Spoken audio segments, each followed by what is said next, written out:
receive any calls for the past 1 week. I lodged complaints every day, but nothing happened. In the end, I had to pay 1,000 rupees to the phone guy, and then I got the phone sorted. But that's the way things work in India. So I was driving through Chandigarh and I skipped a red light, so this traffic policeman stopped me. And he said, and I had two options, to either pay the bribe or get my license confiscated and go to court after a month. So I was like, who would wait for that long? So I just went ahead and paid the bribe because that's just the way it works in India. I waited for 6 months to get my passport done. But eventually I had to pay a bribe of 3,000 rupees because that's how it works in India. Once I was travelling from Lucknow to New Delhi and I had to take a test next day early morning. I was rushed and I had to take a waiting list ticket. All the seats were holded by a train ticket checker, so I had to pay a bribe of 1,000 rupees. That's just the way it works in India.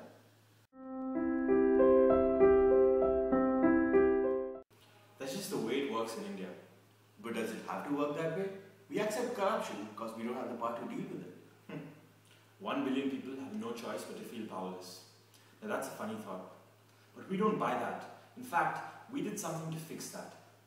We built CorruptionTrak. It's a mobile app that allows the common man to change the way things work in India. Victims of corruption can now pull out their phones and fill out a simple form to have their troubles heard without any fear of being tracked down and with the hope that their offenders will be punished. We obtain precise information about reports, including the name of the offender, the department of the offender, and the email address of the person who reports, which we keep hidden from public view, but maintain nonetheless in case testimony is required.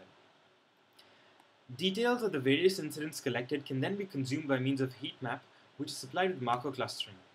Individual markers can be used to access incident details by geographic region. A Twitter-like feed is also provided for the purpose of reading incident reports. This view is primarily aimed at journalists and governmental bodies who actively track corruption. As India goes through a landmark phase of legislative reform, we believe such crowdsourced data will play a very important role in allowing the public, the government, and the media to join hands in weeding out corruption from the very heart of society.